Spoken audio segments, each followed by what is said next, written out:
Imagine working a quiet night delivering food, just like any other shift, until one order changes everything. Tyler thought it was a simple drop-off, but what waited behind that cracked door was far darker than he ever imagined. Shadows moved where there should be none, whispers filled the silence, and the line between reality and nightmare shattered in an instant. Tonight you'll hear the true story of a delivery that should never have happened. Are you ready to face the fear lurking in the quietest hours? If Tyler Morgan had just gone home when he meant to, none of this would have happened. It was nearly 11:40 p.m. on a cold Thursday night, and he'd already made enough to justify calling it. But as he sat in the quiet warmth of his car, parked outside a 7-Eleven, the app pinged again. A new order. High payout. 0 miles. He squinted at the screen. A small combo from Sam's Deli. Delivery address, 173 Grover Lane. Grover Lane? Tyler's heart sank a little. That was near the old Birchwood complex, mostly abandoned now, half the buildings condemned after the 2019 fire. Not exactly the best part of town. He hovered his thumb over the decline button, but didn't press it. $23 for a 5-minute drop. He tapped, accept, and threw the car into drive. The deli was closing up, but the cashier, a sleepy teen in a beanie, handed him the order with barely a glance. "Dude's been calling twice to make sure it gets there hot," the kid mumbled. Tyler forced a smile. "All right. I'll make it quick." As he pulled away, he noticed the name on the receipt. Customer M. Adler. Instructions, leave at door. No knocking. The roads grew quieter as he approached Grover Lane. Street lights flickered above iced-over pavement. Most of the buildings looked deserted, windows boarded, yards overgrown, graffiti old and faded. He found 173 at the far end. 3 stories tall. Bricks blackened. Windows cracked. Only one unit had lights on. Faint and yellow, on the second floor. Tyler parked across the street. His fingers hesitated on the gear shift. The wind pushed against his car, making it rock slightly. He double-checked the address. Then grabbed the plastic bag and stepped out. The stairs creaked under his weight. At the top, Unit 204's door stood slightly ajar. He stopped. That wasn't what the instructions said. No knocking. No greeting. Just leave it. But the door was open. Tyler cleared his throat. Delivery for Mr. Adler? Silence. He nudged the door gently. It didn't move. It was open just enough to show the edge of a hallway. No lights inside. No sound. Just the smell of something old. Wet carpet. Mold. He placed the bag neatly on the mat. Turned to go. Then he heard it. A footstep from inside. Not hurried. Not loud. Just deliberate. He spun back. "Hey, food's here." No response. Then his phone buzzed. The app lit up.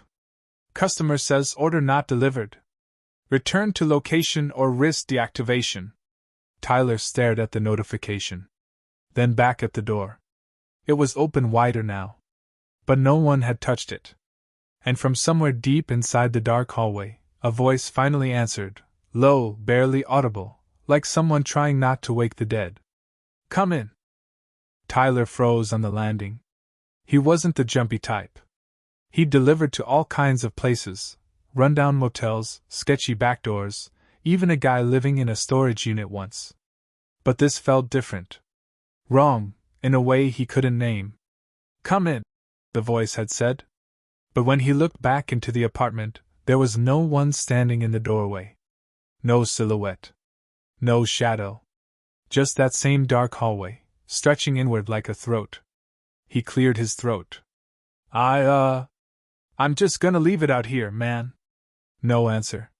He stepped backward once, then turned and started down the stairs. The wood groaned beneath his boots. Halfway down, his phone buzzed again. Another notification from the app. "Customer requested contactless delivery. Order must be handed directly." Please return to the door. His stomach sank. The app's tone was neutral, but the threat of deactivation was always there. 3 flags, and your account was gone. He sighed and climbed the stairs again. This time, the door was fully open. The hallway inside was pitch black, except for a faint blue glow at the far end, maybe from a TV or a monitor. The air was heavy and stale, and smelled like mildew and old blankets. Tyler leaned in. Hello? Mr. Adler? Still no answer. He took a single step inside. The floorboards didn't creak, but the silence pressed in hard, like the air was too thick. The blue glow flickered from behind a partially closed door at the end of the hall. He held the bag out in front of him like a shield. I've got your order. Sam's Deli. Just taking a few steps in. The door behind him whispered shut. No click. No slam. Just closed. He turned around fast. Nothing there. He was alone in the hallway. He looked back at the blue light and took another step toward it. From somewhere to his left, in the darkness, came a sound. A soft, wheezing breath. Not quite a cough. More like someone trying not to breathe at all, but failing. He froze. Hey! He called out, louder now. You okay in there?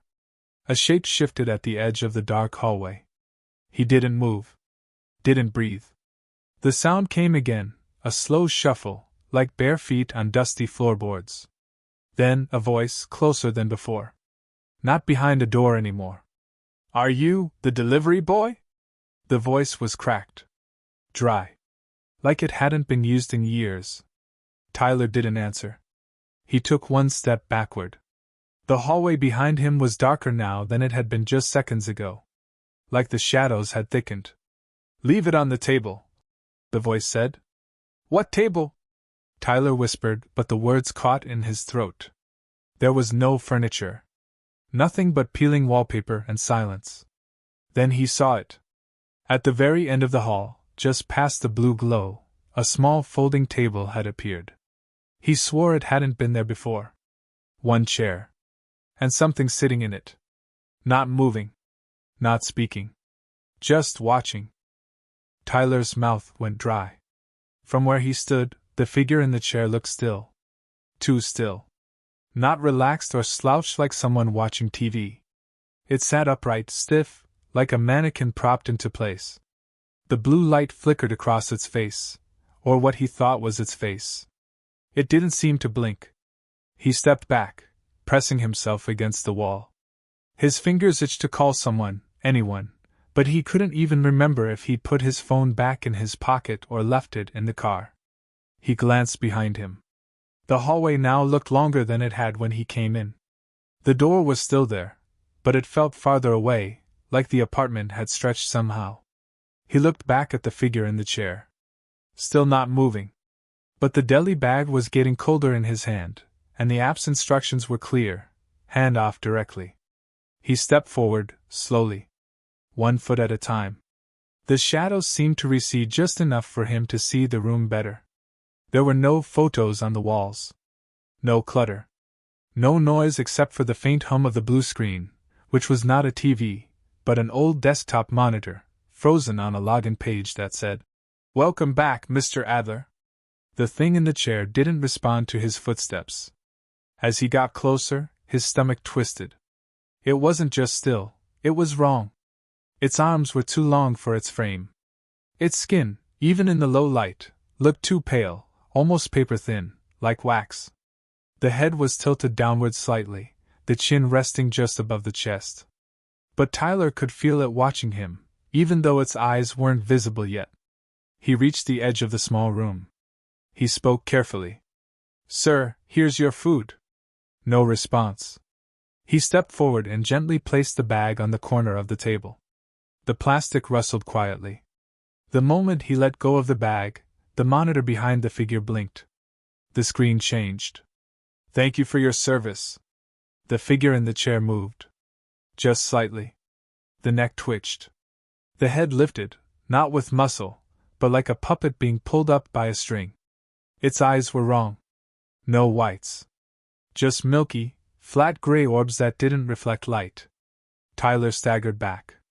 The figure smiled, or tried to. Its lips cracked as they stretched.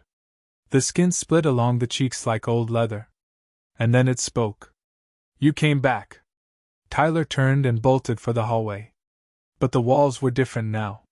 No door. No exit. Just more hallway stretching into darkness, like the building was swallowing him whole. Behind him, the thing in the chair stood up. And it began to walk. Tyler ran. Not thinking. Not breathing. Just moving. The hallway that once led straight to the front door now twisted like a maze, left then right then left again.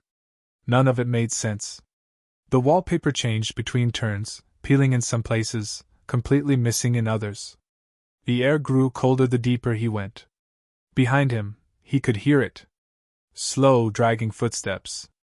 Measured. Relentless. Not hurrying, because it didn't need to. He turned a corner and nearly slipped on the warped floorboards. His shoulder slammed into the wall. He pushed off and kept going, heart hammering, lungs burning. No windows. No lights. Just more hallway. Then suddenly, a door. Not the front door. This one was narrow, with flaking red paint and a brass knob so worn it looked almost melted. He grabbed it. Locked. He tried again, rattling it hard. The footsteps grew louder behind him. He turned, expecting it to be right there. But the hallway was empty. No figure. No sound. Just silence. He turned back to the red door, and it was open. Slightly ajar. A dim yellow light leaked out from the crack, the only warmth he'd seen since stepping foot in this place. With no other choice, he shoved it open and stepped through. It was a bathroom. Tiny. Cramped. Old. A single buzzing light bulb hung from the ceiling, swinging slightly as if recently touched. The sink was stained. The mirror above it was cracked down the middle. He shut the door and locked it. His breath echoed too loudly in the small space. He leaned over the sink, staring at himself in the mirror. His eyes were wide, face pale, lips trembling.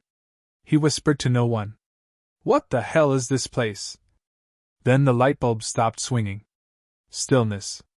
A single knock echoed from the other side of the door. Not loud. Just soft. Intentional. He didn't move. Another knock. Then a voice. Familiar. But not human. "Delivery boy."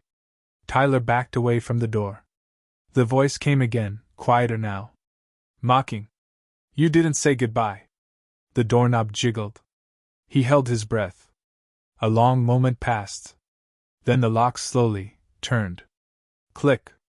The door creaked open. But no one was there. Just the hallway again. Except this time, it looked normal. Old. Dirty. But familiar. The same hallway he'd first entered. Same wallpaper. Same cracked light at the end. And at the far end, the front door. Wide open. Cold night air spilled in like a gift from God. Tyler didn't hesitate. He sprinted down the hallway, heart pounding louder than his footsteps. He didn't look back. He didn't care if it was a trick. He reached the doorway, burst out onto the landing, and flew down the stairs two at a time. His car was still there. Engine running. Driver's door open. Exactly how he'd left it. Tyler threw himself into the car and slammed the door shut, locking it instantly. He didn't wait. He jammed the car into reverse, tires screeching as he backed out from the curb. Only when he was halfway down Grover Lane did he dare to look in the rearview mirror. The building was still there. Silent. Still. No figure in the doorway. No movement in the windows. But something about it felt aware. He drove fast, his hands clenched so tight around the steering wheel that his knuckles ached. The app was still open on the dashboard mount. The delivery had automatically been marked as complete. Green checkmark. Tip included. He couldn't process it. He pulled into a gas station 3 miles away, the first one with lights that didn't flicker. Parked under the floodlights, he tried to steady his breathing. He grabbed his phone and opened the delivery history. There it was. Order ID, number 76429, completed. Customer M. Adler. Status, delivered successfully. He tapped the receipt. Then froze. The time of delivery was marked as 11:41 p.m. That wasn't possible. He'd accepted the order at 11:40. The entire experience, that had to be at least 20 minutes. He tapped into the delivery note again. This time, the instructions had changed. Leave at door. Do not enter. Do not speak. That wasn't what it had said before. His skin crawled. He scrolled down to the delivery address. Something else was wrong. 173 Grover Lane was no longer listed. Instead, it said, delivery location, not applicable. Status archived. He blinked. Archived? He exited the app and re-entered. Same result. He opened his Maps app to check the location manually. Punched in 173 Grover Lane. Nothing. No results. The pin on the map hovered over an empty lot. No buildings. No Birchwood complex. Just a stretch of overgrown weeds and cracked pavement. As if nothing had ever been there. His phone buzzed suddenly, nearly making him drop it. A new message alert. From an unknown number. Just one sentence. Thank you, Tyler. You delivered exactly what we needed. He stared at the screen, heart pounding. And then, a sound from the passenger seat. Plastic crinkling. He turned his head slowly. The bag from Sam's Deli was sitting on the seat. Untouched. Still warm. Still sealed. But there was something new inside it now.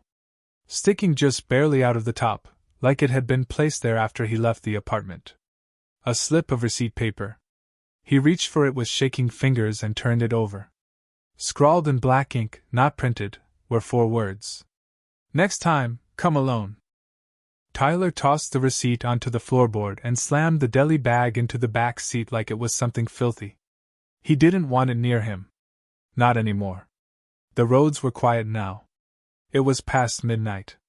The kind of stillness only night delivery drivers knew, the occasional headlights, empty intersections, glowing gas station signs. But nothing felt normal. He turned the radio on just to hear something human, anything to ground him, but it only hissed with static. Every station. Just white noise. He flicked it off and focused on the road. He told himself he'd go home, delete the app, never speak of this again. But even as he sped along the empty streets, something gnawed at him. The delivery had gone through. The app marked it complete. There shouldn't have been a reason to follow up. But the app pinged again. This time it wasn't an order. It was a support request. Please rate your recent delivery to M. Adler. He clicked no, dismissing it. Immediately, another notification. Customer left feedback. Tap to view? He hesitated. Then tapped. The message opened with a blank screen. Then one line faded in. You forgot your tip. He threw the phone onto the passenger seat, heart in his throat. That's when the headlights behind him blinked. Once. Then again. He glanced into the rearview mirror. A black car. No headlights now. Just tailing him in the dark. Not close. But keeping pace. He took a turn onto Parkhurst Avenue, a road he knew well. Familiar. It led to a busy roundabout and a convenience store that was always open. But the black car followed. Every turn. Every stoplight. He slowed at a red light and looked carefully in the mirror. He could barely see the shape of the car behind him. No license plate, no driver visible through the windshield. He ran the red. His tires screeched as he peeled through the intersection. The black car followed. He passed a strip mall and swerved into the parking lot of a well-lit 24-hour diner. Parked near the front. Left the engine running. The black car didn't follow him in. Instead, it slowly rolled by the entrance. And inside the diner, through the windows, he could see the waitstaff, customers, everything normal. Music playing, lights warm. He could step inside. Be safe. But something held him in the car. He looked back toward the road. The black car had stopped. Not parked. Just waiting.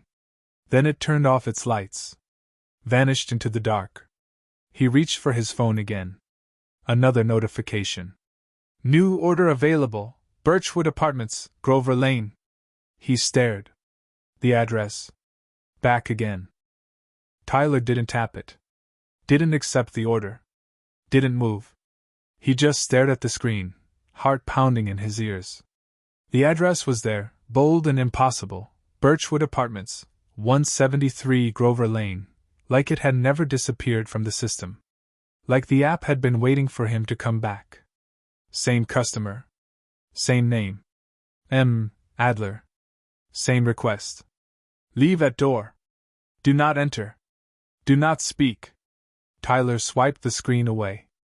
No. He was done. He exited the app and locked the phone, then tossed it into the glove compartment and slammed it shut. But it buzzed again. And again. Like a heartbeat. He opened the compartment and grabbed the phone. No messages showing, no missed calls, but still buzzing. Vibrating so hard it nearly fell from his hand. Then, without him touching anything, the screen lit up. The order had been auto-accepted. Delivery ETA, 12 minutes. Tyler's stomach turned. His hands were shaking. He tried to force the app closed, shut off his phone, but the screen was stuck. Frozen. And then, the voice returned. Not through the speakers. Not through the phone. Inside the car. From the back seat. You're already on the way. He turned. The deli bag was gone. In its place sat something else, something wrapped in stained cloth, tied with old twine. Something breathing. Tyler leapt from the car, staggering back, barely keeping his footing. He didn't care if the door was open, if the lights were on, if anyone saw him. But the moment he hit the pavement, the world stuttered. Everything stopped for a fraction of a second, like a skipped frame in a video. When it resumed, Tyler was no longer standing outside the diner. He was back in the car. Engine running. Dashboard lit up. Music playing softly, a jazz song he didn't recognize. And the screen on his phone read, "Now arriving at Birchwood Apartments." Tyler gripped the steering wheel.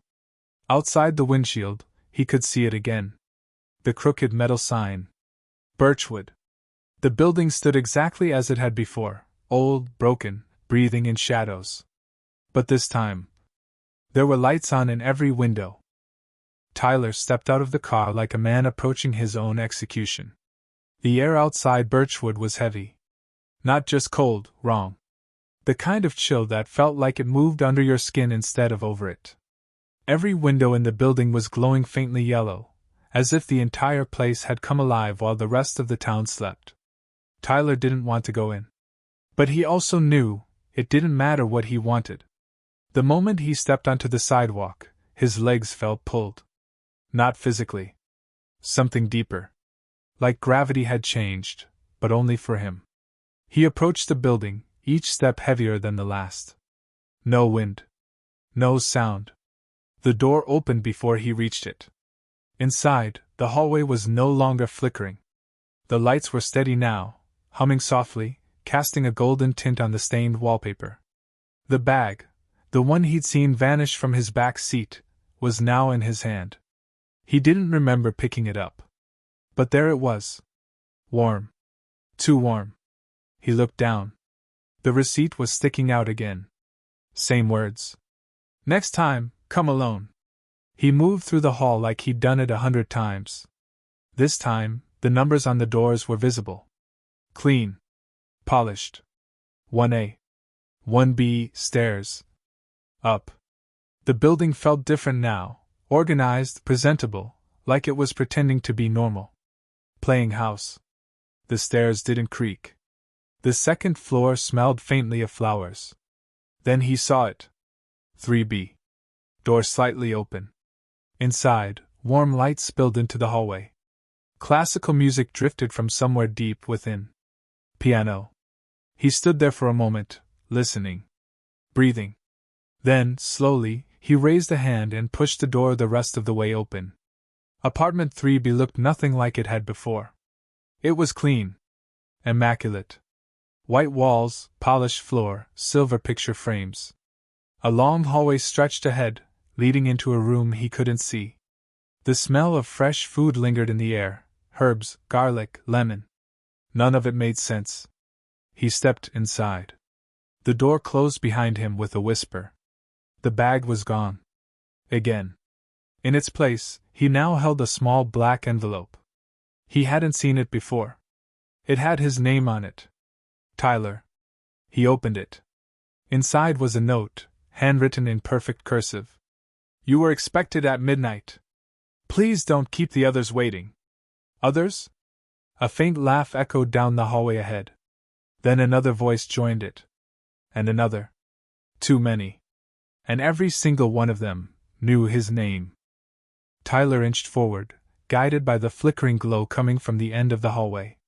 The walls here were no longer blank. They were covered in photographs, black and white portraits of people mid-smile, mid-blink, mid-sentence.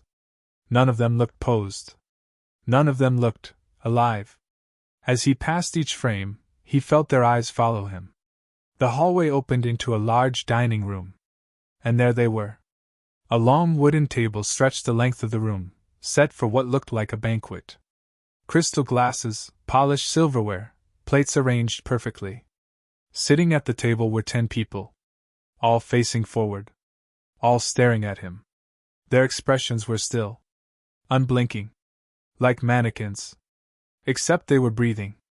The man at the head of the table smiled. His skin was pale, stretched too tight over high cheekbones. His suit was black, his tie blood red. He raised his hand slowly, gesturing to an empty seat at the opposite end. Tyler. You're right on time. Tyler's mouth opened, but no words came out.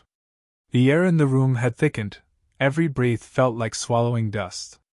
The man nodded at the seat again. Sit. You've brought the final delivery. Tyler looked down. His hands were empty. He shook his head. I didn't bring anything. The man's smile widened. Oh, but you did. Tyler's head spun. He turned toward the exit, but the hallway behind him was gone. Replaced by a solid wall. No door. No pictures. Just smooth wallpaper. You've already accepted, the woman beside him said. Her voice was soft and wrong, like it was coming from an old radio. One of the other guests leaned forward and sniffed the air. We waited so long this time. He smells perfect. Someone clapped softly. Tyler backed away from the table, heart pounding, vision tunneling. His hands trembled at his sides. Then he noticed something on the floor. A pile of uniforms. His uniforms. Stacked neatly. One for each night he'd worked this week. On top was his name badge. Still wet. He looked back at the table. The man at the head raised his glass. To the final course. Every guest echoed him, lifting glasses of something dark. To Tyler. And then, all at once, they stood. Chairs scraping slowly against the floor. And their smiles widened far too much. Tyler's breath hitched as the room seemed to close in around him. The pale faces advanced slowly, their eyes cold and empty, the silence stretching into a suffocating weight. His mind screamed for him to run, but his legs felt rooted. Suddenly, the man at the head of the table leaned forward, his voice a whisper sharp enough to cut glass. Finish the delivery, Tyler. Then you're free. Tyler's eyes darted around desperately. He reached for the envelope he had found earlier, now crumpled in his pocket.